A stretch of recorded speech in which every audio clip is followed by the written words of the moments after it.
آج ہم دوزخ کے بارے میں کیا عقیدہ ہونا چاہیے ہمارا۔ فرمایا دوزخ یہ ایک مکان ہے جو ظالموں سرکشوں کے عذاب کے لیے بنایا گیا ہے۔ اس میں سخت اندھیرا اور تیز آگ ہے۔ اس میں 70,000 وادیاں ہیں، ہر وادی میں 70,000 گھاٹیاں ہیں، اور ہر گھاٹی میں 70,000 اژدہے یعنی بہت بڑے بڑے سانپ ہیں، اور 70,000 بچھو بھی ہیں۔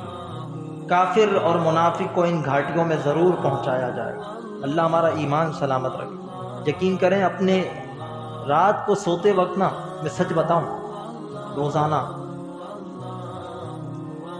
اپنا ایمان کی تجدید کر کے سویا کریں، اللہ پاک سے توبہ کر کے سویا کریں، کلمہ پڑھ کر سویا کریں۔ کسی کو نہیں پتہ صبح اس کی آخری ہو، رات اس کی آخری ہو، نہیں پتہ کسی کو۔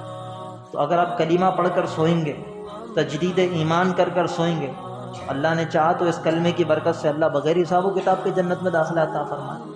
دوزخ کا عذاب ہم برداشت نہیں کر سکتے، تو فرمایا یہ بڑی خطرناک ہے۔ حساب و کتاب کے بعد لوگوں پر کیا مصیبت طاری ہوگی؟ فرمایا قیامت کی مصیبتیں جھیل کر ابھی لوگ اسی کی تکلیف اور خوف میں مبتلا ہوں گے کہ اچانک ان کو اندھیریاں گھیر لیں گی اور لپٹ مارنے والی آگ ان پر چھا جائے گی، اور اس کے غیظ و غضب کی آواز سننے میں آئے گی۔ اس وقت بدکاروں کو عذاب کا یقین ہوگا، اور لوگ گھٹنوں کے بل گر پڑیں گے، اور فرشتے ندا کریں گے، کہاں ہے فلاں فلاں کا بیٹا جس نے دنیا میں لمبی امیدیں باندھ لی تھی اور لمبی امیدیں باندھ کر اپنی زندگی کو بدکاری میں ضائع کیا۔ اب یہ ملائکہ یعنی فرشتے ان لوگوں کو لوہے کے ہتھوڑوں سے ہانکتے ہوئے یہ دوزخ کی طرف لے جائیں گے، ان لوگوں کو جو گناہ گار ہوں گے۔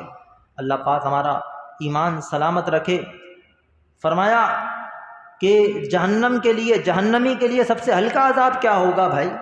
فرمایا کہ جہنم میں سب سے ہلکا عذاب جس کو ہوگا، اس کو آنکھ کی جوتیاں پہنائی جائیں گی، جس سے اس کا دماغ کھولے گا اور سمجھے گا کہ سب سے زیادہ اسی کو عذاب ہو رہا ہے، حالانکہ سب سے ہلکا عذاب اس کو ہو رہا ہوگا۔ فرمایا سب سے ہلکا جس کو عذاب ہوگا نا، آنکھ کی جوتیاں پہنائی جائیں گی، اور اس کا دماغ ایسا کھولے گا جیسے پتیلی کے اندر گرم پانی کھولتا ہے، اور وہ سمجھے گا کہ سب سے بھاری عذاب مجھے دیا جا رہا ہے، حالانکہ سب سے ہلکا عذاب اس کو دیا جا رہا ہو۔ بات سمجھنے کی، نیکیاں کریں، کچھ نیکیاں کر لے، کچھ نیکیاں کما لے، جلد آخرت بنا لے۔ کوئی نہیں بھروسہ ہے بھائی زندگی کا کوئی بھروسہ نہیں۔ اللہ ہمارے ایمان کو سلامت رکھے، ہمیں نیکیاں کرنے کی توفیق نصیب فرمائے۔ آمین بجاہ خاتم النبیین صلی اللہ علیہ وسلم۔ تو سامعین، ویڈیو اچھی لگے تو لائک کریں، کمنٹ کریں، اور ثواب کی نیت سے اپنے دوست احباب کو ضرور شیئر کریں۔ نئے آنے والے دوست اگر اب تک ہمارے چینل کو سبسکرائب نہیں کیا تو چینل کو سبسکرائب کریں اور بیل آئیکن کو لازمی دبائیں، تاکہ نئے آنے والی انفارمیٹیو ویڈیو آپ کو بر وقت موصول ہوتا رہے۔ ہمارے ساتھ بنے رہیے۔ جزاک اللہ۔ السلام علیکم ورحمۃ اللہ وبرکاتہ۔